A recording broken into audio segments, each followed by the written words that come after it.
Hey everybody, Tara Green here. I want to talk about this Sagittarius Full Moon, June the 3rd, which is exact at 11:42 p.m. That's Eastern Daylight Time. Now this chart is set for Washington, D.C., so of course the ascendant is specific to that location. Now, the main thing about this full moon, although there's a lot going on here, and we're certainly feeling the energy. Sagittarius is a mutable fire sign, it's very optimistic. It's about justice. It's about speaking your truth. It's about expansion. It's about adventure. It's about higher learning. It's about mysticism, philosophy, spiritual law, teachers, travelers, gypsies, stand-up comedians, animal lovers, sports. It covers a lot of territory, international affairs, publishing. And Sagittarius is ruled by the big planet Jupiter, which also rules the sign of Pisces, by the way, in traditional astrology. So Jupiter is the ruler of this full moon, and Jupiter's just made a very rare conjunction, which is still in effect, with the North Node, the highest spiritual goal of the collective, at 3 degrees of Taurus. And that hasn't happened in 94 years. So it's very special. And the Sabian symbol, there are symbols for each of the 360 degrees of the zodiac. They were channeled by a psychic named Elsie Wheeler in 1925. It's a great book. You might be familiar with it. The symbol for 3 degrees of Taurus, which is the exalted degree of the moon, and also it is the 33rd degree of the zodiac, so there's a lot of mystical symbolism here. The symbol is the pot of gold at the end of the rainbow, and that is kind of like your part of fortune or your lot of fortune. That's what that symbolizes too. So you want to take these symbols as above, so below directives from the cosmos. So we're here to find the pot of gold at the end of the rainbow by following our true destiny, our true North Node, and especially Sagittarius being the sign of truth and justice. So the sun is, of course, at 13 Gemini, the moon is at 13 Sag, and at 14 Sagittarius is something called a very wonderful, amazing, the astronomers don't even know what it is, space anomaly, a galactic anomaly called the Great Attractor. And I've been working with these galactic points that the astrologer Philip Sedgwick is really the expert on it, but it's really fascinated me. So literally, the Great Attractor means that you can attract whatever it is you want. Now, the thing about the Great Attractor is it's so huge that it attracts all the light, all the galaxies. It's sucking everything up to it, and it enables us to kind of bend time and space and light, and so we can see around the curve, kind of like a big spatial curveball, what's up ahead. So it helps us to change our timelines, and we can literally talk about the law of manifestation. This is the real deal. This is the real cosmic law of manifestation, to tune into where these planets are placed, what the symbols are all about. And that's how you download the big cosmic messages. And that's how I work. So I am a double Sag as well. I have my Mercury in Sagittarius too. And actually, the moon is sitting on my natal moon, which is at 12 degrees of Sag. So this is very impactful for me. Besides that, we're still in the middle of that big fixed Grand Cross. So the energy's been feeling very tense and very heavy. Sagittarius is the sign of optimism and faith after the dark time of the year in the Northern Hemisphere where it's totally dark and it's about death. And then Sagittarius comes along like a big rubber ball and says, no, the light's going to come back. It's like Santa Claus. And Jupiter is the great benefactor. So Jupiter can be, yes, over-exaggerated and promise more than it delivers. Yes, that's true. But still, it is the test of faith, and Jupiter is the wheel of fortune, also in the tarot. So the big fixed Grand Cross, Pluto at 0 degrees of Aquarius. Pluto will re-enter Capricorn on June 11th. Mars at 8 degrees of Leo, so you can see they're in that opposition to each other. And they're squaring the South Node in Scorpio and the North Node in Taurus there with Jupiter. So that's a pretty heavy-duty fixed Grand Cross. And so we're dealing with that, literally carrying that cross. And because it's in fixed signs, like Taurus is a fixed sign, it's heavy. And so there is karma that we need to release on this full moon, which is always a completion. from the south node and go right into that Jupiter north node, that beautiful, beautiful pot of gold at the end of the rainbow energy. Now, Jupiter also rules Pisces, and there's Saturn, the old devil, at 7 degrees of Pisces. And Saturn is, what's Saturn doing there? Saturn is also squaring the sun and the moon. Okay, so you can see this is called a T-square there.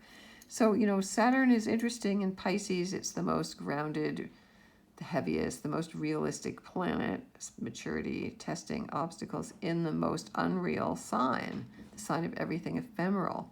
So, you know, the irony is Saturn is going to prove to everybody that spirituality, everything that we can't see, the invisible realms, the mystical realms, is real, right? And it can also be felt like it's testing our own psychic energies. Now, besides all this, there's been tons of solar flares going on the last while, and the solar flares or the coronal mass ejections really are mutating us, or you can hear my cats running around, mutating us all the time. And so there's that energy of that going on. So you might be feeling tired and weary and, you know, all of that. Now, the other big thing I want to mention here is that Neptune at 27 degrees of Pisces is opposite Ceres, the great mother, in Virgo. And so we need to really pay attention to our health here. You know, Neptune is really getting up to its last 3 degrees in Pisces here right now. It's going to retrograde back, of course, a few degrees. But, you know, Neptune, I believe that planets, as they move through the signs, especially when they take a long time to go through the signs, really amp up their energy when they get to the end. So Neptune is squaring the galactic center, which is right there at 27 degrees of Sag. Now, this is going to go on for the next year and a half, 2 years. So, you know, if you're sensitive, if you're psychic, if you're an empath, then you're going to really feel very spaced out all the time. And I'm certainly feeling that. I have my Mercury right there, and I woke up this morning going, oh, no wonder I'm feeling so spaced out and ungrounded. It's because Neptune is squaring Mercury and Sag. And Mercury, you know, planets in Sagittarius are always kind of ungrounded and fiery, and it is sage wisdom, but, you know, they still have this spontaneity about them. Now, Venus, the ruler of Taurus here, is at 28 degrees of Cancer. So Venus and Neptune are in a nice, beautiful, romantic trine that happened yesterday, but it's still in effect here. So Venus in Cancer is very much about nurturing and home and the stomach and inner child work. So we're still working on that, you know, imagining the whole, the golden child. The images of gold have been coming up here all the time, and the sun is always golden. Let's see what we got here. Lilith at 16 degrees of Leo is squaring Uranus and vice versa, and Mercury at 16 degrees also, 20 degrees, Taurus, Leo, and Athena there too. So these very powerful feminine energies here might be acting unpredictable, might be coming up in your mind. You know, Mercury Uranus is quite brilliant. They're almost in an exact conjunction here. Quite brilliant ideas, and, you know, thinking outside the box and making unusual connections and epiphanies, I would say. Now, Psyche, the asteroid that represents the soul, is right at the 15th degree of Scorpio, and those 15 degrees are the most powerful, opposite Mercury and Uranus there as well. So it's the ability to really tap into some deep shadow soul work and do that as well. Again, Pluto at 0 Aquarius, you know, even though it's retrograde, the 0 degree mark is very important. Vesta, the root word of investments, is right beside Uranus and Mercury as well at 22 degrees of Virgo here. 22 degrees of Taurus there. And trining Ceres. They're all trining Ceres here. I haven't drawn that on, but they're all trining Ceres. So we got to pay attention to the earth, the environment, our health, the land, doing things that are innovative and, again, unconventional. Uranus, Mercury, Vesta, unconventional. It could be Bitcoin as well. Uranus rules Bitcoin, which has been kind of dormant, but again, that's going on there. Now, for some reason, I put in Hecate here. Hecate is the goddess of the 3 ways, and she represents past, present, and future. And because I feel like the energies are so strongly about really working with the great attractor, really listening to these symbols about it's time for us to follow our destiny, Hecate can really help us there. She's at 17 degrees Cancer, close to the brightest star in the sky, which is Sirius at 14 degrees as well. And she is trining Chiron in Aries there. So Chiron in Aries, squaring Chiron in Aries there. So again, the ability to look at our past and our present and our future, and to be able to really come up with where we're wounded, where we're defensive, where we're vulnerable. Now, the key with the North Node here, because this is important, is it's about embodiment. Sagittarius is about the philosophy and the energy and the firepower and the sage wisdom, the philosophy. It's more like, the goddess Sophia, the goddess of wisdom in a way, even though it's a masculine fire sign. But here in Taurus, it's about being in the Garden of Eden. It's about really fulfilling your mission in the body. So we want to take that very, very seriously right now. I mean, you can see the complexity here of what's going on in this chart. Saturn and Mars are also in conjunct there. So again, Mars in Leo rules the heart. It's really, really important that you do what's in your heart. Mars is trining the moon in Sag, and it's a bit too wide to trine Chiron, but the moon and Chiron are also in trine. So again, working on our defenses here, really scraping away the ego, really getting down to the nitty gritty. My sense is it feels very existential.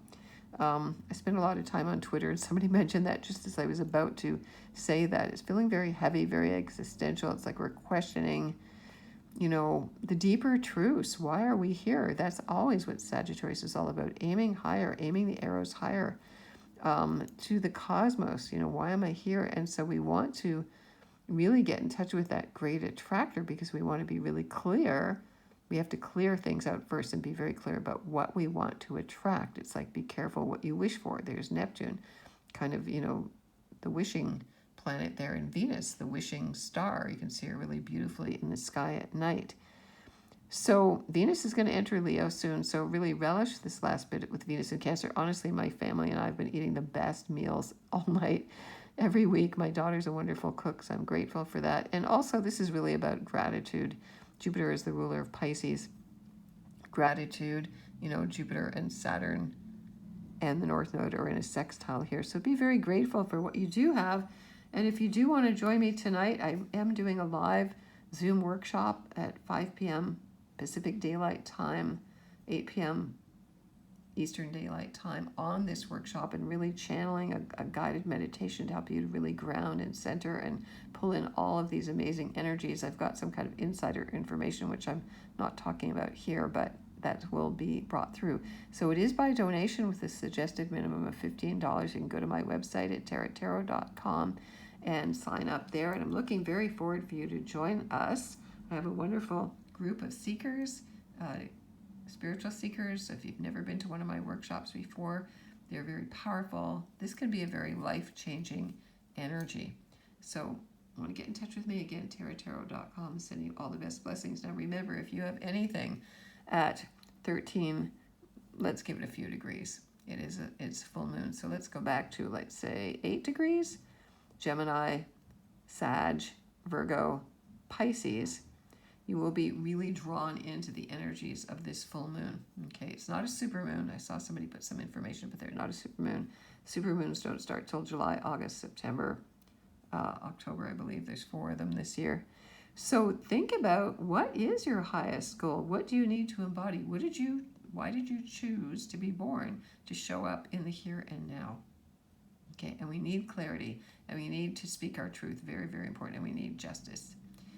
And Jupiter rules spiritual law, not that crappy man-made law. All right, sending you the best blessings. Speak to you soon. See you soon. Please come to my workshop.